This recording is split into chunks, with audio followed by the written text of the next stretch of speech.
Pegue a sua Bíblia sobre o seu banco, abra ela no Evangelho do Amor, o Evangelho de João, capítulo de número 14. Eu louvo ao Senhor porque Deus tem direcionado os louvores nessa noite. Evangelho de João.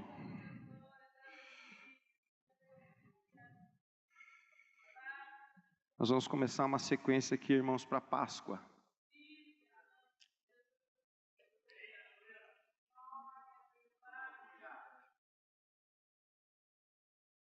Capítulo 14, verso 1 diz a palavra: Não se turbe o vosso coração, credes em Deus, crede também em mim. Na casa de meu pai há muitas moradas, e se não fosse assim, eu vou-lhe teria dito: vou preparar-vos lugar. E se eu for e vos preparar lugar, eu virei outra vez e vos levarei para mim mesmo, para que, onde eu estiver, estejais vós também.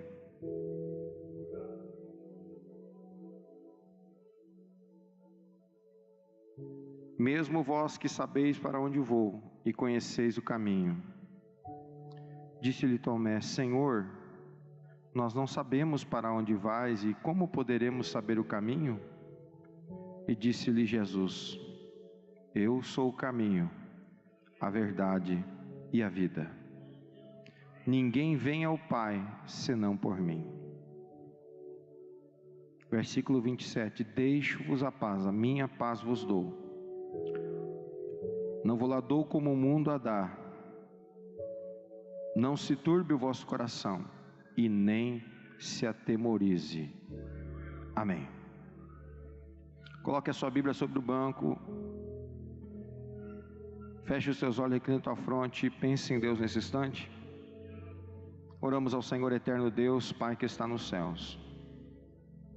Graças te dou, Senhor, pela oportunidade de estarmos mais uma vez, Senhor, em tua casa e juntos, Senhor, recebemos da tua parte, Senhor, algo que venha, Senhor, através dela, a tua palavra que é poderosa, Senhor, tão poderosa que pesa os corações e esquadrinha os pensamentos.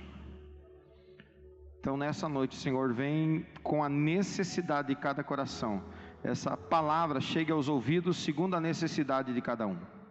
Produza fé, Senhor, porque a palavra, como diz o apóstolo Paulo em Romanos capítulo 10, a fé vem pelo ouvir e ouvir pela tua palavra, Senhor.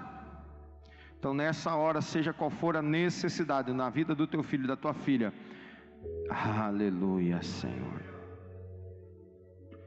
nos abençoa, Senhor. Rogamos e oramos em nome do Senhor Jesus. Amém e amém, Jesus. Amém. Podeis assentar, meus amados. Graças a Deus pelo dom inefável da parte do Senhor e a multiforme graça de Deus que abunda em todos, realizando aquilo que deseja o Senhor. Da série Paternidade, né? O texto de paternidade aqui da mesma forma, viu, irmãos? Apesar de hoje, alguns vão dizer, graças a Deus, já estava até cansado de ouvir parábolas, né, pastor? Mas tem aquele Anônimos Gourmet, né? Voltaremos. Amém?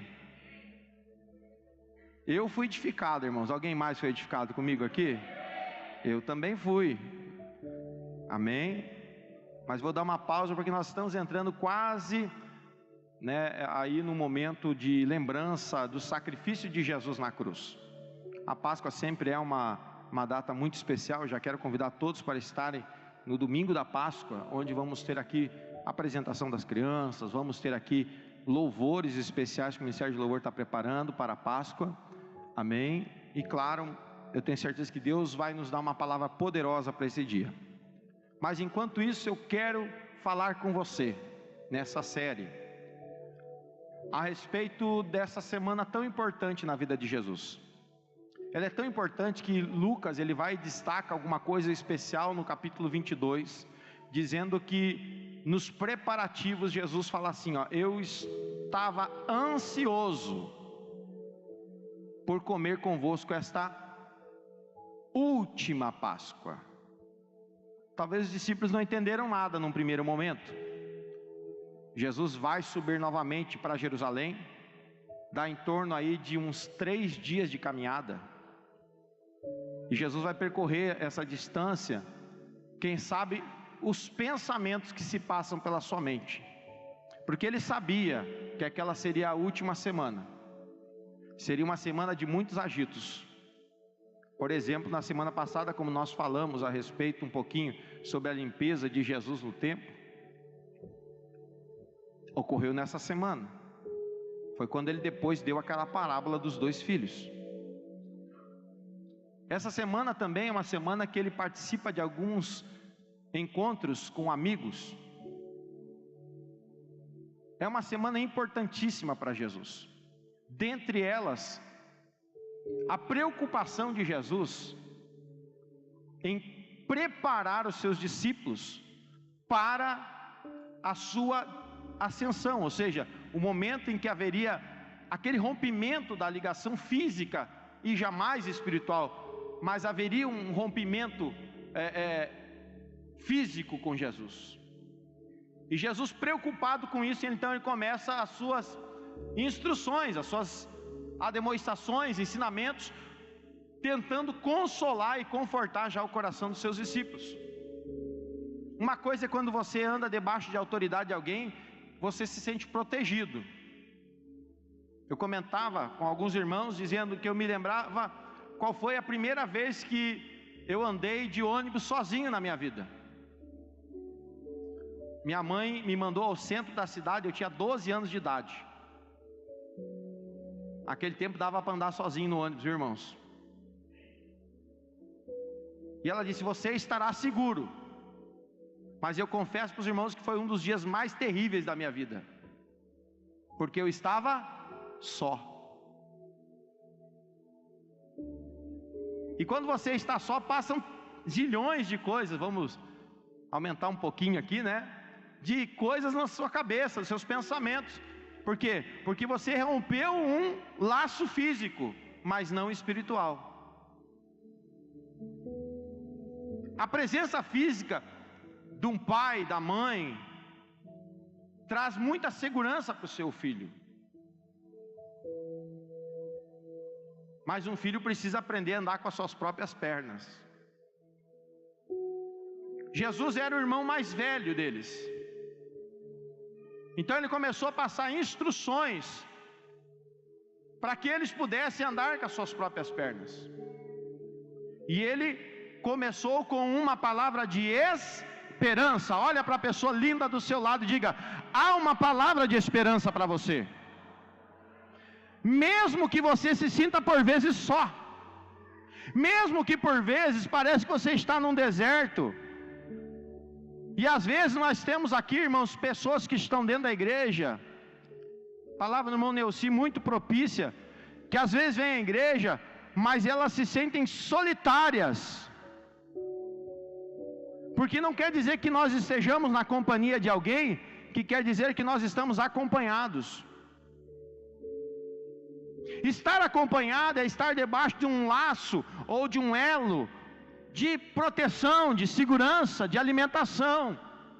É tão verdade que o Estatuto da Criança e do Adolescente diz que é obrigação dos pais a segurança, o provimento, a educação para os filhos. Não é dever, é obrigação. Você sabe por que muita coisa no nosso país a pessoa diz assim: mas está na Constituição, pastor, por que o Estado não faz? Porque você vai ler lá a frase dizendo assim, ó, é dever do Estado. Saúde, educação, moradia. Dever é diferente de obrigação. Dever é quando eu puder fazer, ou farei. Quando eu tiver condições de fazer, vou fazer. Agora, quando é obrigação, você não tem escolha. Você tem que fazer. Então, para quebrar um pouquinho esse clima aqui, olha para o irmão do seu lado, irmã, e diz assim: irmã, irmão, é obrigação sua me amar. Não tem escolha não. Você não tem escolha não, irmão. Você tem que me amar. É obrigação sua me amar. O esposo olha para a esposa e diz: não é só quando eu estou cheiroso, viu? Tem que me amar quando eu estiver cheirando a graxa, quando eu estiver, quando eu estiver ali cansado, quando eu estiver ali até maltrapilho, quando eu acordar de manhã com aquele bafo de onça, tem que me amar do mesmo jeito. Ah, vai ver que é só eu que tenho bafo quando acorda, viu, irmão? Tá, glória a Deus. Você está entendendo? É obrigação, não é dever. Jesus chama para si a responsabilidade e ele diz: eu vou consolar os vossos corações. E Jesus fala então para eles, esse que é o primeiro texto. Você sabe quando o primeiro programa de rádio que eu fiz na minha vida, eu tinha 8 anos de idade.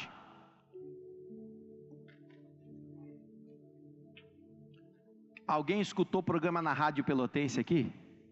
Que é da igreja? Graças a Deus, irmãos. Isso quer dizer que nós temos mais de 40 anos. Louvado seja o Senhor. Tinha um programa de 5 minutos. E olha, irmão, glória a Deus para esse irmão que levantou a mão. Quer dizer que 7 horas da manhã ele estava escutando o programa de rádio, irmãos. Era um programa de 5 minutos na Rádio Pelotense, 7 horas da manhã. Nós fazíamos o programa, tocava música, pregava, orava, homenageava os aniversariantes e ainda orava no final, em 5 minutos. Eu não sei como é que dava tempo para fazer tanta coisa, irmãos. Hoje você tem 2, 3, 4 horas, parece que você não consegue fazer nada. Mas eu me lembro que a primeira vez que eu preguei no programa de rádio, e é bom pregar no programa de rádio que não tem ninguém vendo, é só o microfone.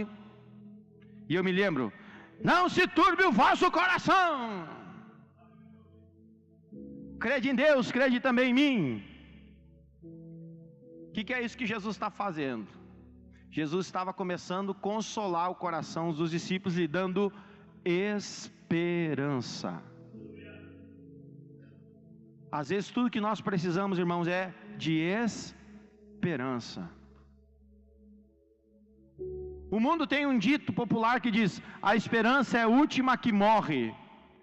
Graças a Deus, para aqueles que creem em Jesus Cristo, a nossa esperança pode até ter morrido, mas ao terceiro dia, ela ressuscitou para não morrer nunca mais. É tão verdade que ele disse: tragada foi a morte. Ó morte, onde está a tua vitória? Ó morte, onde está o teu aguilhão?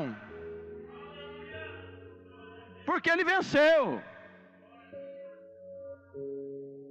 Então Jesus começa a consolar o coração dos seus discípulos, os animando.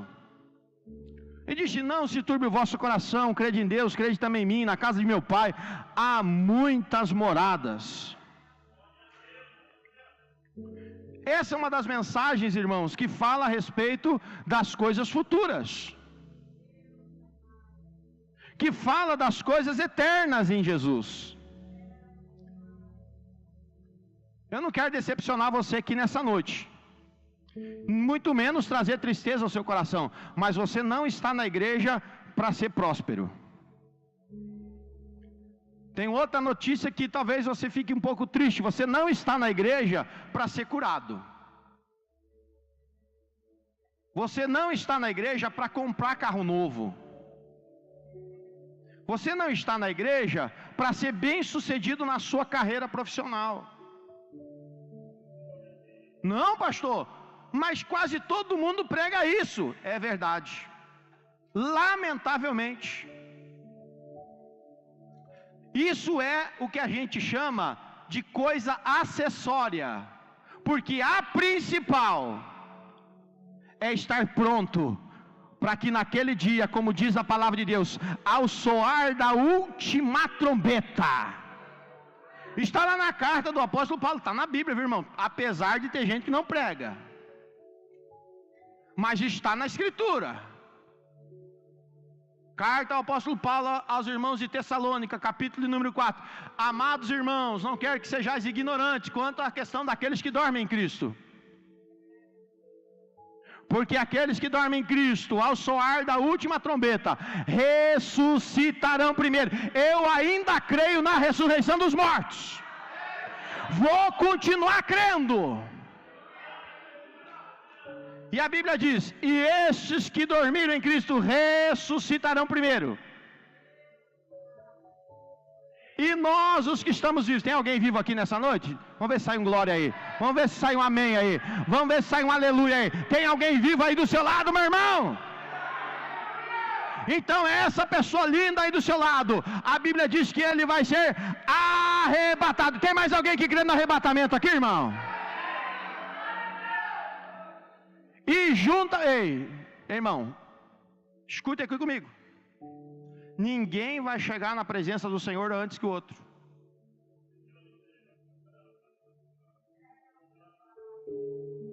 Por isso que no céu só tem o vencedor. No céu, irmãos, todos vamos chegar juntos à presença dele. Diz assim o texto do apóstolo Paulo aos Tessalonicenses, capítulo 4, diz assim: e nós, os que ficarmos vivos, seremos arrebatados, e juntamente com eles. Você não entendeu? Vou repetir. E juntamente com eles. Quer dizer o quê? O Senhor, pelo seu poder. Pastor, mas como é que Deus vai fazer? Não sei, irmãos. Eu não entendo milagre. Eu não consigo explicar milagre. Eu só aceito milagre. Mas alguém aceita que Deus faz milagre aqui? E a Bíblia diz: e juntamente com eles, aqueles que o Senhor de forma miraculosa, eu não sei como é que vai acontecer, eu só sei que o mar vai devolver os seus mortos, a terra vai devolver os seus mortos, eu não sei como é que Deus vai fazer, mas Ele tem a rema, Ele tem a palavra revelada, Ele vai dizer: ressuscite!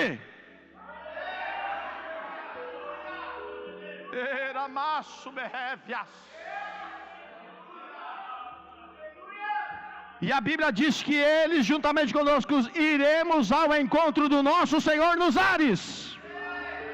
Tem mais alguém que acredita nessa palavra? Jesus foi preparar lugar, irmãos. Tem gente que já não acredita mais nessas coisas. Tem gente que não acredita no arrebatamento das pessoas. Mas a palavra do Senhor, ela não mente. Eu não preciso de regras de hermenêutica, eu não preciso de regras de exegese bíblica, eu não preciso de filosofia, eu só tenho que aceitar que a palavra de Deus é a verdade. Pastor, o senhor é contra isso? Nada disso, irmãos. Adoro estudar a Bíblia.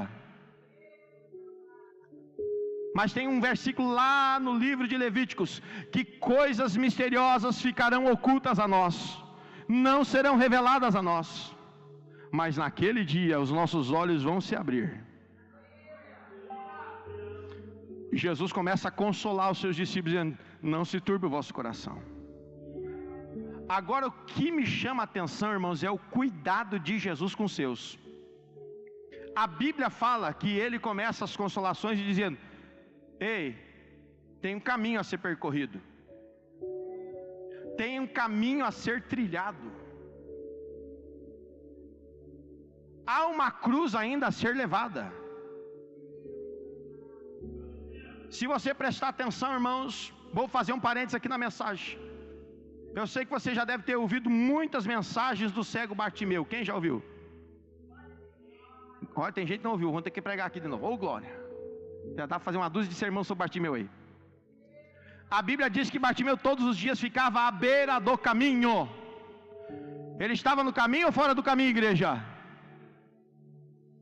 Vou perguntar de novo: ele estava fora ou ele estava no caminho? Fora. A beira não é no caminho. Tem muita gente que fica só na beira, irmão. Ele está vendo o caminho que tem que ser andado, ele vê as coisas que precisam ser feitas e não fazem nada. Se acostumam com a rotina do seu dia a dia, se acostumam com as tristezas, amarguras, ressentimentos do dia a dia e não andam o caminho. Toda uma grande jornada, diz um ditado chinês, começa com o primeiro passo. Mas quando Jesus passou pelo caminho dele, irmãos, ele perguntou: quem é que está aí? Alguém deve ter dito: é Jesus, o Nazareno. Quando ele ouviu que era Jesus, ele começou a chamar Jesus por algo que ninguém chamava. Talvez você não tenha se apercebido, Mas Bartimeu é uma das poucas pessoas, juntamente com a mulher Ciro-Fenícia, que chamam Jesus não pelaquilo que ele era humano, mas pelaquilo que ele era na eternidade. Como assim, pastor? O cego Bartimeu diz: Jesus, filho de Davi. Quando alguém chamava uma pessoa da casa de Davi, que não pertencia no mínimo a mais de 800 anos da casa real de Davi, é porque estava reconhecendo a profecia que da raiz de Jessé nasceria aquele que teria um reino eterno. Não, você não me entendeu. Um cego que não conseguia ver, mas sabia ouvir. Às vezes é melhor você saber ouvir do que você enxergar. Ele chamou Jesus de Messias, Ramachia, Yeshua, seja como for, irmão, o importante é que era Jesus, o Messias. Quando ele faz isso, e ele grita, irmão, mano, não cala a boca, mas ele grita, ele não para de gritar. E ele diz: Jesus, filho de Davi, tem misericórdia de mim. Aquela frase, irmãos, faz Jesus parar. Por quê, pastor? Por que o senhor fala isso? Pergunto para você. Se você ler o texto de Lucas capítulo de número 18, você vai ver que há muitas pessoas ali. Havia uma multidão. E eu tenho certeza que naquela multidão havia muitos necessitados, muitos enfermos, muitos problemáticos, muitos endemoniados, muitos não sei o que, mas ninguém conseguiu fazer Jesus parar. Mas quando o cego chama ele pelaquilo que ele é, ele para. É tremendo esse Deus.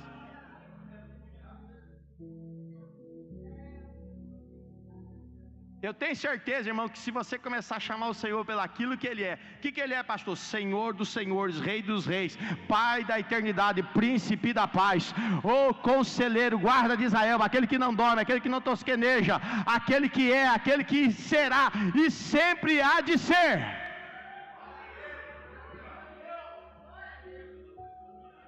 Jesus manda chamar o cego, cura ele, e algo impressionante acontece. O que, pastor?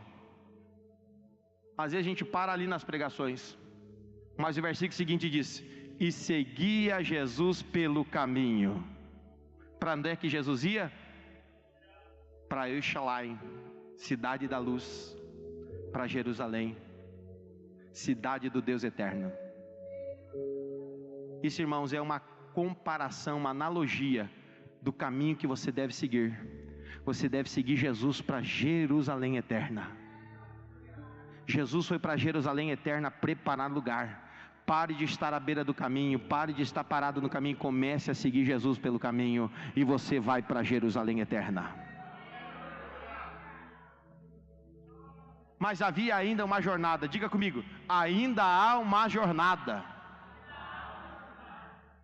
Quinta-feira, na reunião do discipulado, o irmão Reger perguntou uma pergunta muito interessante. Ele perguntou: pastor Samuel, quantas pessoas vão se salvar mesmo? Difícil perguntar isso, né, irmão? A gente não tem certeza de números. E eu deixei ele com um nó na cabeça quase, coisado, né? Mas estava uma bênção, estava? Estava uma bênção quinta-feira aqui. E eu falei: irmão, é preocupante. Por quê, pastor?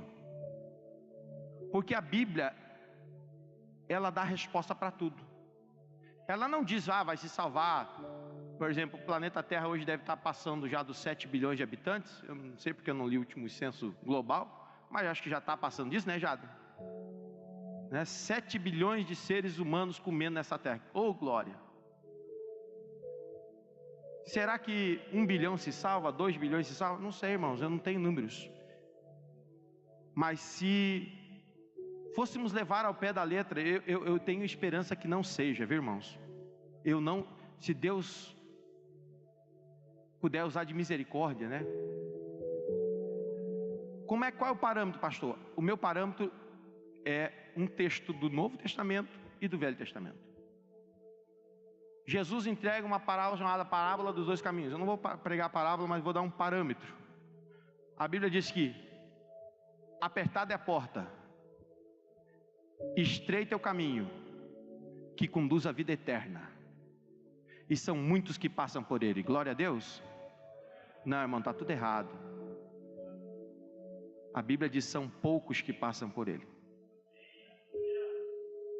Poucos. Largo é a porta, espaçoso é o caminho que conduz à perdição, e muitos passam por ele. Por essa analogia de Jesus, então, eu posso dizer que são muitas pessoas que vão se salvar? Não, são poucas. Agora eu vou chocar você. Pergunta aí para o irmão: o que você está fazendo para ser salvo, irmão? Você está fazendo a sua parte?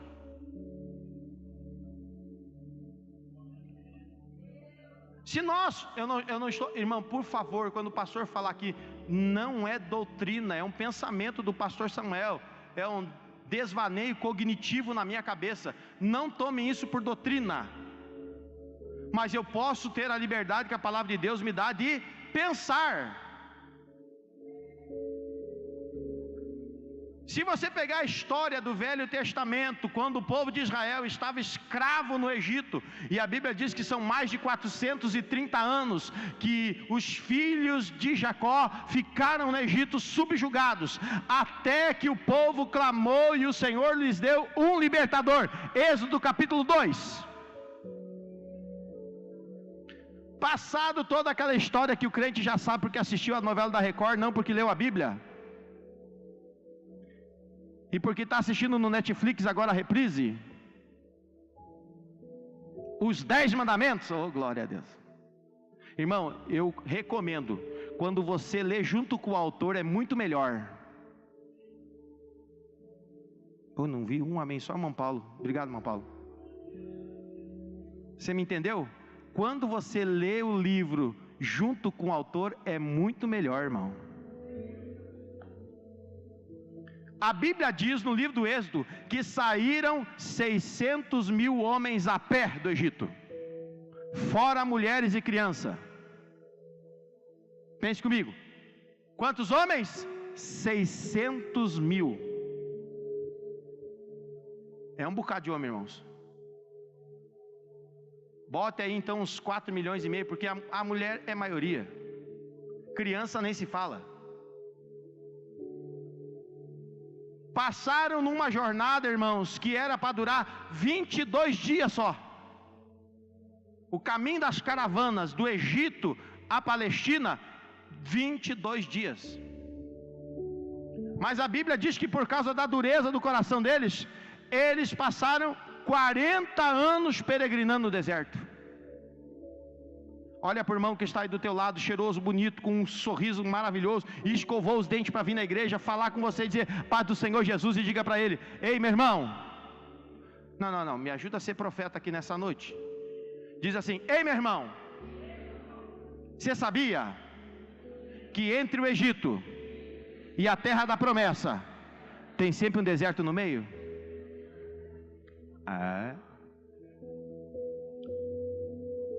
E o grande problema, irmãos, é morrer no deserto. Aí eu começo a entender Bíblia. Aí eu consigo entender por que Abacuque, ele vai lá e diz: ó Senhor, aviva a tua obra no meio dos anos, e no meio dos anos a edifica. Que o problema, irmão, não está no início e nem no fim. O problema está no meio. O problema é você estar no meio do deserto. O problema é você estar no meio da sua luta. O problema é você estar no meio da sua adversidade. O problema é estar no meio da doença. É aí que desmorona a fé, é aí que nós nos abatemos, aí é que nós nos sentimos fracos, é aí que nós parece que vamos sucumbir nas dificuldades. E pasmem vocês, de 600 mil homens a pé, quantos será que entraram na terra da promessa? Que pergunta forte e terrível. Apenas 2. Nem Moisés entrou na terra da promessa. O homem mais paciente que a história já conheceu, Irmão, é uma coisa admirável. O homem não perdeu a paciência com o povo e perdeu a paciência com uma rocha. Olha, irmão, para perder a paciência com o povo não precisa muita coisa. Mas ele tinha tanta paciência que com o povo ele não perdeu, mas perdeu com a rocha. Deus falou para ele falar com a rocha, e ele, em vez de falar, achou que podia bater de novo. Quem entendeu, diga amém. Se esta for uma analogia, que o Velho Testamento é um espelho do Novo Testamento, irmão do céu, faz a sua parte, porque o negócio está feio. Mas graças a Deus, diga graças a Deus. Os irmãos ficam até desanimados, pastor. Não, irmão. Tem uma palavra que está lá em Josué capítulo 1 para você. Esforça-te, tem bom ânimo, o Senhor é contigo. Apenas não te desvia nem para a direita, nem para a esquerda. Antes, medita na lei do Senhor de dia e de noite, para que tudo quanto você fizer se suceda bem. Aleluia. Aí, agora olha para o irmão do teu lado e diz assim: Jesus sabe que ia ser difícil. Sabe, Jesus sabia que o negócio ia ser pegado, que ia ser estreito, ia ser puxado. E ele disse assim: eu não vou deixar vocês sozinhos. Eu não vou deixar vocês só. Quando eu chegar lá, Jesus ressuscita, passa 40 dias, irmãos, na terra, dando as últimas instruções, as últimas recomendações. E então ele vai para o Monte das Oliveiras, onde uma multidão de mais de 500 vem ele ser arrebatado ao céu, e uma nuvem o encobre. Está em Atos dos Apóstolos capítulo 1. Quando eles se dão por conta, tem 2 varões de branco. Ele diz: por que estáis olhando para cima? O mesmo Jesus que vocês viram subir, ele descerá sobre as nuvens com poder e grande glória. Não, acho que você não me entendeu. Há uma promessa de que ele vai vir. Mesmo que muitos tenham essa promessa por tardia, ele vai vir. Eu só estou aqui porque ele vai vir. Tem mais alguém comigo aqui? Eu só estou aqui nessa noite porque eu sei que ele vai vir.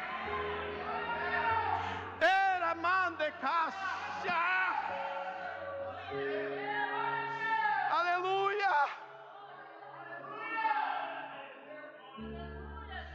Oh, glória.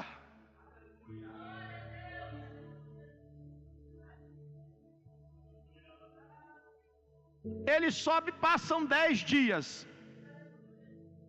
Eu não sei, irmãos, a Bíblia não dá, mas me dá liberdade de eu poder imaginar algumas coisas. Eu não sei se ele passou 10 dias até chegar no céu. Eu não sei se ele passou 10 dias rogando para o Pai. Eu só sei de uma coisa, que quando ele chegou lá, irmão, o negócio foi forte. Quer ver? Abra sua Bíblia no Salmo 24. Meu Deus do céu. Salmo capítulo 24. Olha o que acontece quando Jesus chega no céu. Aleluia, Jesus. Oh, aleluia. Verso 7 diz: levantai, ó portas, vossas cabeças, levantai-vos, ó entradas eternas, entrará o Rei da Glória. Quem é este Rei da Glória? O Senhor, forte e poderoso, o Senhor poderoso na guerra.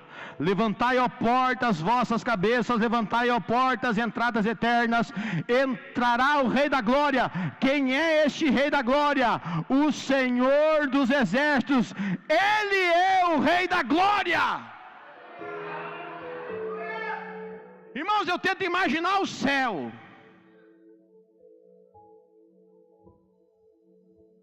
Se abrindo para Jesus entrar.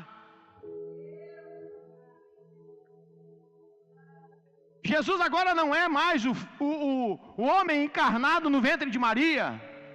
Jesus não é mais aquele homem que foi pisado, massacrado, moído, como disse o profeta Isaías no capítulo 53, que pelas suas pisaduras eu fui sarado, você foi sarado, nós fomos sarados. Agora ele é aquele que o sepulcro não consegue segurá-lo. Ele é aquele que a rocha que foi colocada ali, lacrada pelo Império Romano, não conseguiu segurá-lo. Ele é aquele que ressuscita e diz: é-me dado todo o poder no céu e na terra. E quando chega lá, ele diz: Pai, eu fiz uma promessa.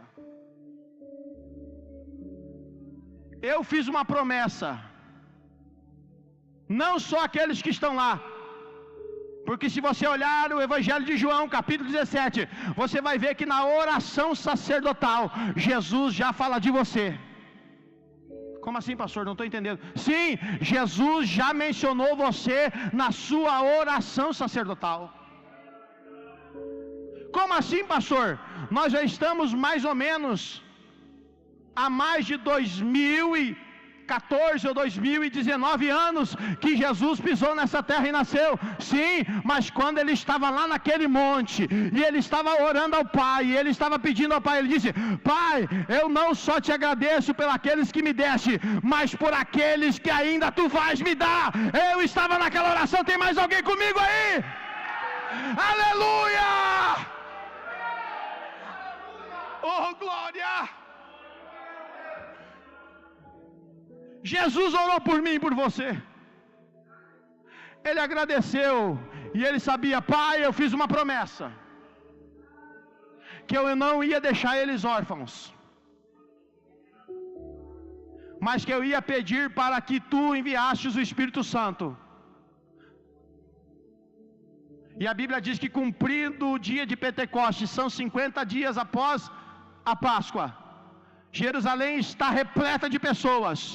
E lá num pequeno cenáculo, na casa de Maria, mãe de Marcos, ali estavam 120 pessoas orando. Eram 500. No início tudo é fácil, irmão.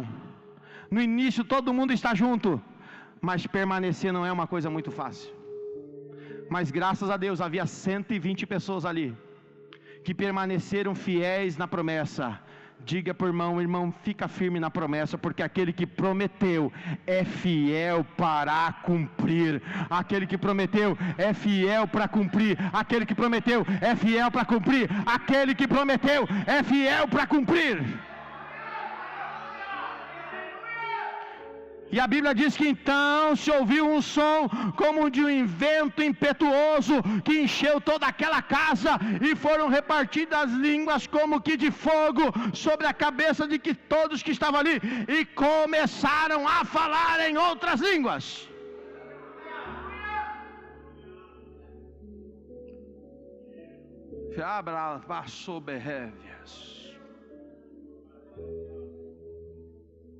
E eles foram cheios de poder. Estou indo para o final da mensagem. Você sabe, irmãos, que Deus, hoje é uma noite da família. Quando Deus cria o projeto da família, sabe onde é que Ele se baseia para criar esse projeto? Nele mesmo. Não é à toa que na sua família tem um pai, tem uma mãe e tem filhos. Você é resultado do projeto de Deus.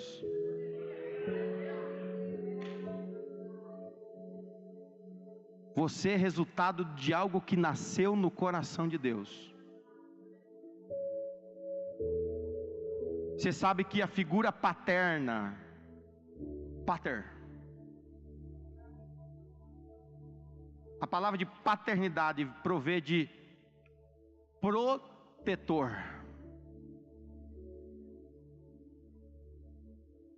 O original quer dizer aquele que protege. É forte, né?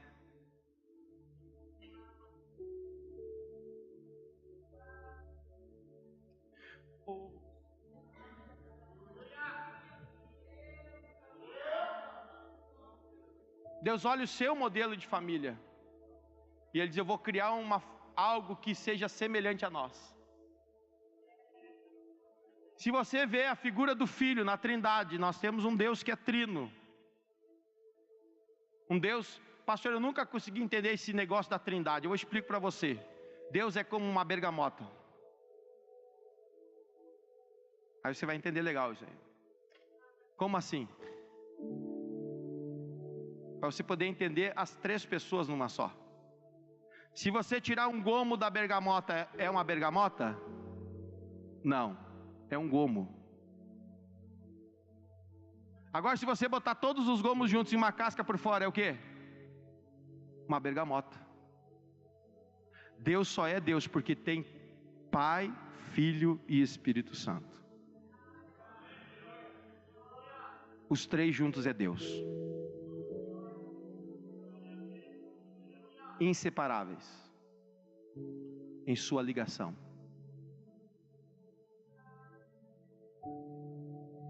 E Deus olha para essa família chamada Deus. O Pai olha para essa família chamada Deus e diz: eu vou criar um modelo semelhante. Eu vou criar um homem que vai ser a minha imagem e semelhança, e ele vai desempenhar o papel de protetor. Eu vou criar uma mulher que ela vai ter. Quando o seu filho se machuca, quem tem filhos pequenos aqui? Levante a mão. Menos de 10 anos. Eu fiz essa pergunta lá no discipulado, né? Quando o seu filho se machuca, ele corre para quem? Para o pai e para a mãe? É claro que é para a mãe. Porque o pai vai dizer: o que tu fez, guri? E a mãe vai dizer: coitadinho, vem cá que a mamãe dá um beijinho que passa.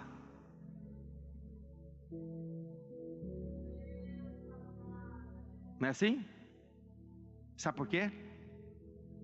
Porque quando Deus cria a mulher da costela de Adão, isso aqui não é doutrina, tá, irmãos? Mas eu consigo fazer essa ligação. Quando Deus cria a mulher, por mais dura que ela seja, porque costela é osso duro, viu, irmão? Mas Deus sabia que precisava criar um negócio forte para colocar do lado do homem, porque se fosse fraco não ia dar certo. Nós precisamos de mulheres fortes. Nós precisamos de mulheres corajosas, mas que elas têm que ter uma característica do Espírito Santo na vida delas. Qual que é? Consoladora. Eu não estou dizendo aqui que o Espírito Santo é mulher, pelo amor de Deus, irmão. Não vamos chamar o pastor de herege. Daqui a pouco eu vou dizer: ó, o pastor está dizendo que o Espírito Santo é mulher. Não é nada disso, irmão, pelo amor de Deus. Eu estou dizendo que a mulher tem características que nem o Espírito Santo. Consoladora. Ela tem uma aptidão natural para consolar. Pode ver, quando o marido está ali triste, não, meu amor, vai dar certo. Vamos em frente. Pastor, eu não sou assim. Irmã, tem coisa errada aí.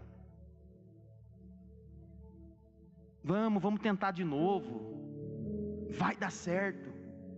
Deu errado agora, mas Deus vai nos dar graça. Mulher gosta de usar essa frase: Deus vai nos dar graça. Fala ou não fala? Pastor, não falo. Irmã. E o filho? O filho é aquele que leva e apresenta o Pai. Jesus falava assim, uma frase que eu amo, irmãos: quem me vê a mim, vê o Pai. Porque o filho tem características do Pai.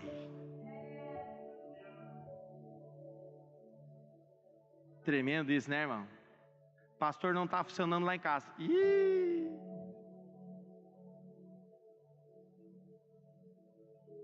Você pode ver, quando Deus cria esse negócio, irmão, Ele olha para si mesmo e diz: eu vou fazer um projeto semelhante a nós. Por que você acha que o diabo luta tanto contra o seu esposo? Por que você acha que o diabo luta tanto contra a sua esposa, meu irmão? Por que você acha que o diabo luta tanto contra os teus filhos? Você acha que é por acaso? Não, irmãos, porque isso aí é um projeto que nasceu no coração de Deus.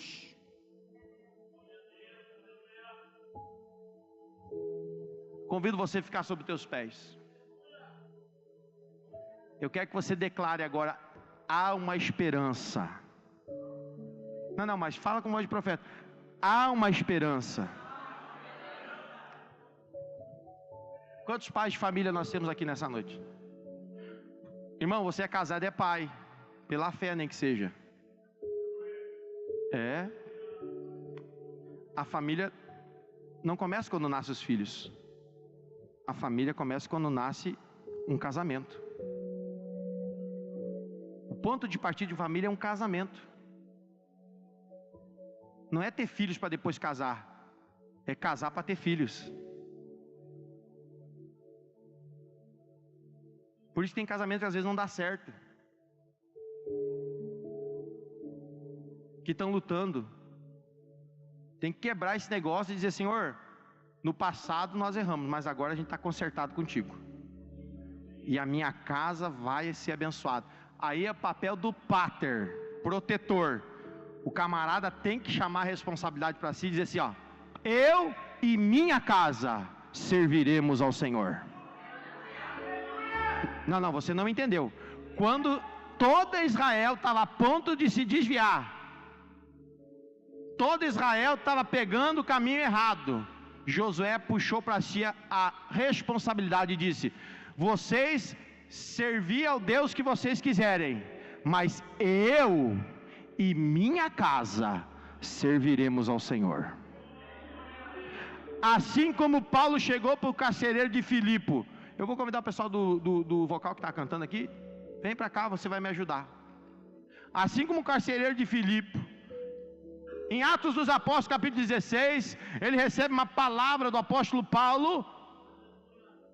e ele diz: o que farei, varões e irmãos, para que eu seja salvo? E ele disse o que aquele homem, o apóstolo Paulo? Crê no Senhor Jesus Cristo, e será salvo tu e a tua casa.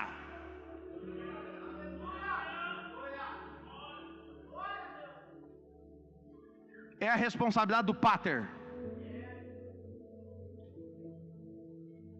É forte.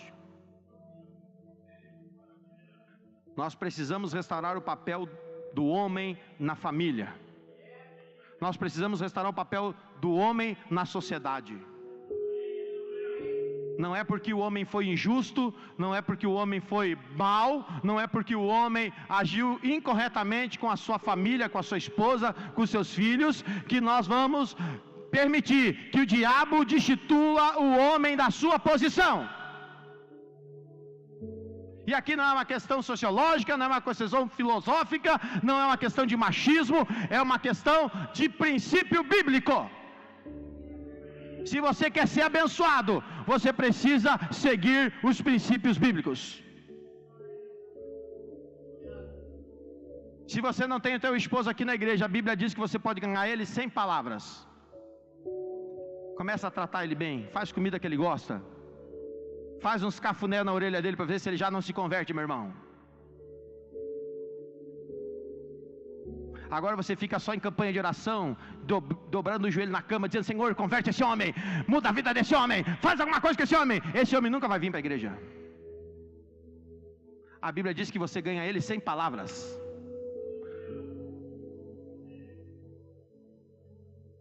Se a tua esposa, irmão, não vem para a igreja, irmão, começa a comprar uns cacau show para essa mulher, leva ela para a pizzaria, leva ela para comer uma picanha abençoada. Pastor, não tem dinheiro. Engraçado, a gente tem dinheiro para tanta coisa. A gente tem dinheiro para tanta coisa.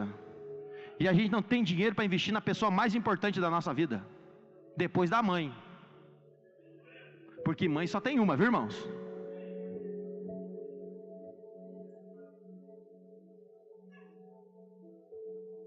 Quem está entendendo, diga amém. Está na hora de você investir naquilo que importa na sua vida.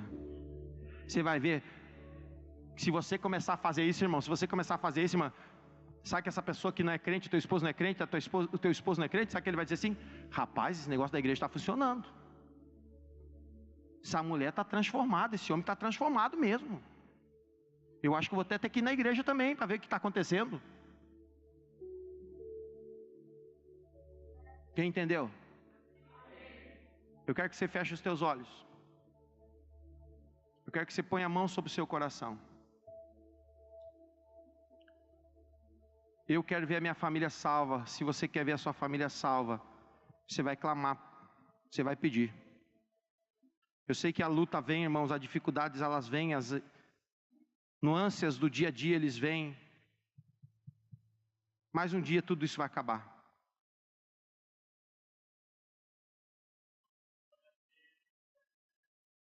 Eu ia cantar uma canção, mas o Espírito Santo colocou uma outra canção na minha vida.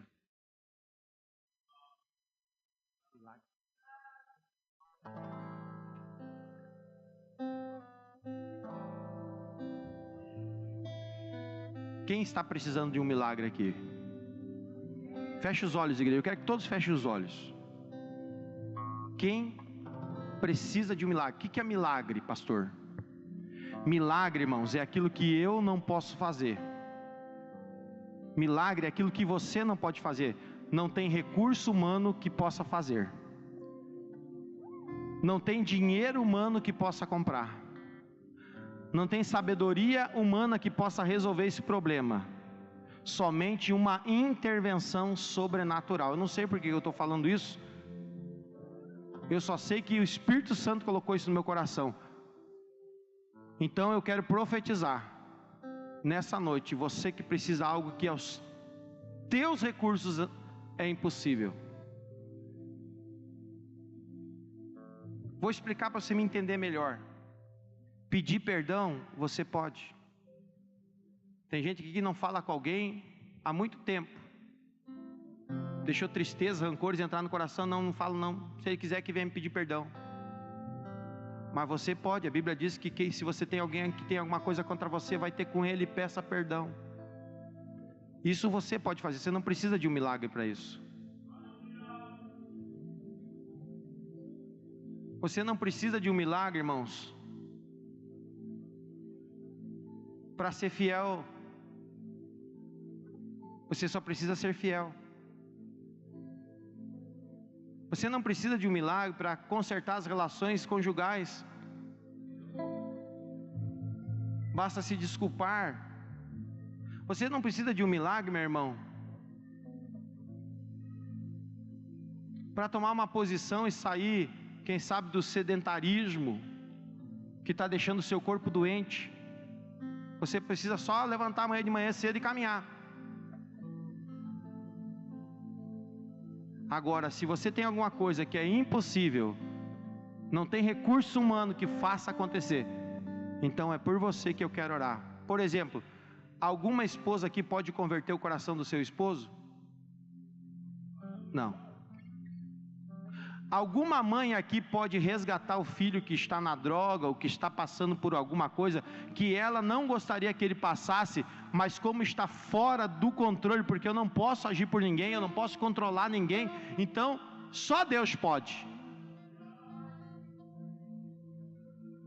Alguém que esteja enfermo, problemático, porque enfermidade está fora do nosso controle. Eu já estou com a enfermidade, eu não tenho como fazer algo que mude isso. Então é com você que eu estou falando. Você que tem um familiar que gostaria de vê-lo na igreja, você até já orou, já fez tudo que estava ao seu alcance, não tem, isso é milagre. E eu quero convidar você para vir à frente. Feche os olhos, igreja. Eu creio num Deus que faz milagres. Eu creio num Deus que muda histórias. Eu creio num Deus que abre porta onde ela não existe. Eu creio num Deus que faz impossíveis acontecer. Por exemplo, teu chefe te chamar amanhã de manhã e dizer para você: eu vou promover você aqui na empresa e vou dobrar o seu salário.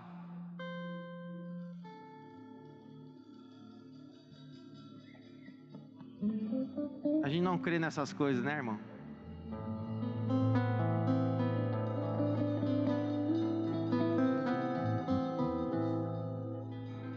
Posso crer que em minha vida um milagre vai acontecer. Posso crer nas promessas sendo liberadas. liberada sobre mim, sendo liberada sobre mim.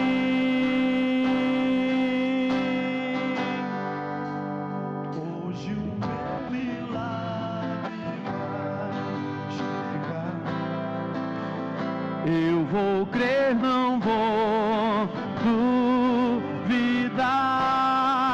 O preço que foi pago ali na cruz me dá vitória nesta hora.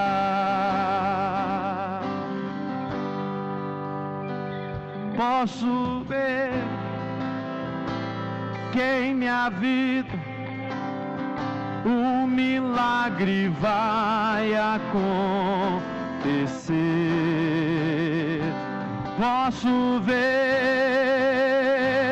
as promessas sendo liberadas sobre mim, sendo liberada sobre mim.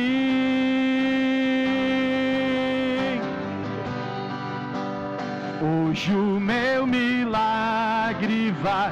Eu estou vendo lágrimas aqui rolando no rosto. Eu estou vendo pessoas aqui sendo quebrantadas. Eu estou vendo aqui pessoas pedindo. Eu estou vendo aqui pessoas crendo na promessa. Promessa do impossível que pode se realizar na sua vida. Promessa do impossível que pode ser liberada no coração de Deus para o teu coração. Aleluia!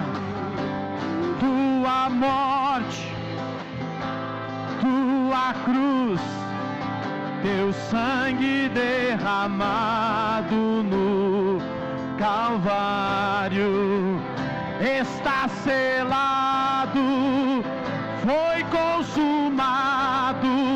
Eu vivo hoje livre do pecado, vivo a promessa do milagre.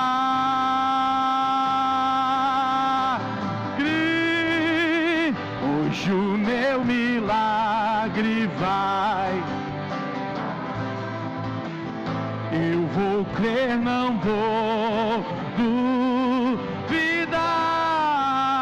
O preço que foi pago na cruz me dá vitória nesta hora. Enquanto o ministério vai cantando bem suave, eu quero que você que está aqui à frente coloque a mão sobre o seu coração. E eu vou falar com quem acredita.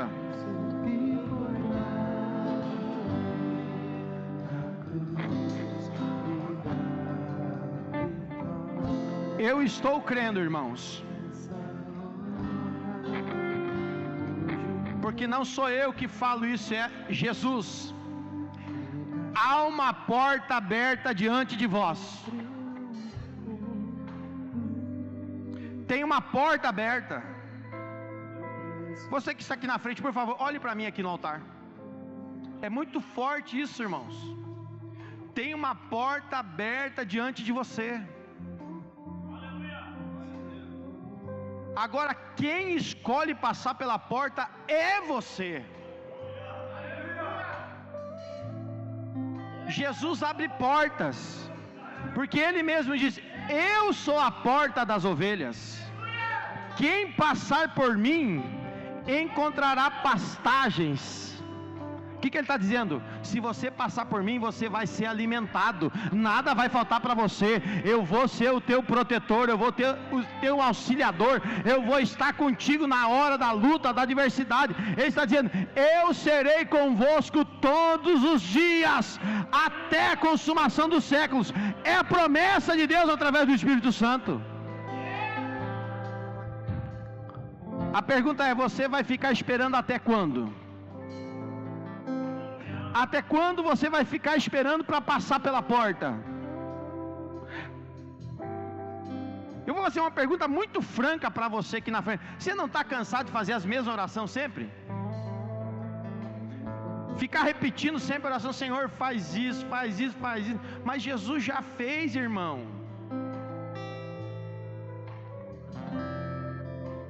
Você não está cansado de pedir as mesmas coisas? O que eu preciso fazer, pastor? Passar pela porta. Passar pela porta, irmão. Tomar posse da bênção do Senhor que Ele já te deu, não é por imposição, Ele te deu porque ama, não é porque Ele é obrigado, mas porque Ele te ama, Ele te amou primeiro. Deus prova, Romanos capítulo 8, mas Deus prova o seu amor para conosco, que mesmo nós sendo ainda pecadores, Ele deu o seu Filho Jesus Cristo, por todos nós ali na cruz. Já deu, irmão.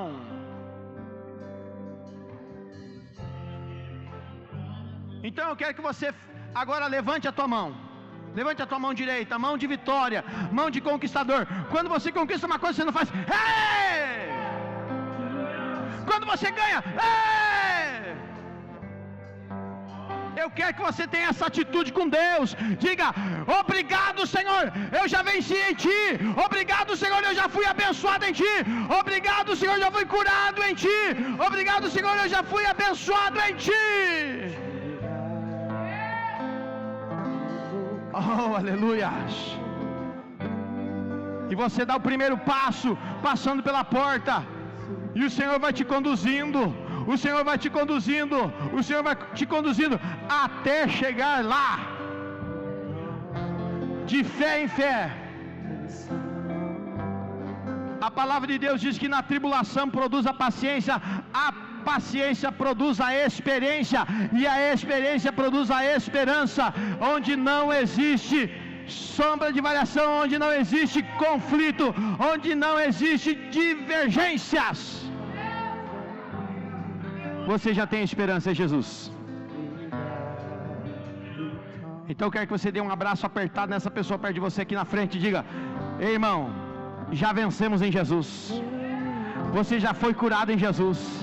Dá testemunho, dá testemunho, dá testemunho que você já foi abençoado, dá testemunho que você já foi vencedor, dá testemunho que você já foi vencedora. Volte para o seu lugar abençoado, volte para o seu lugar abençoada, volte feliz, volte contente.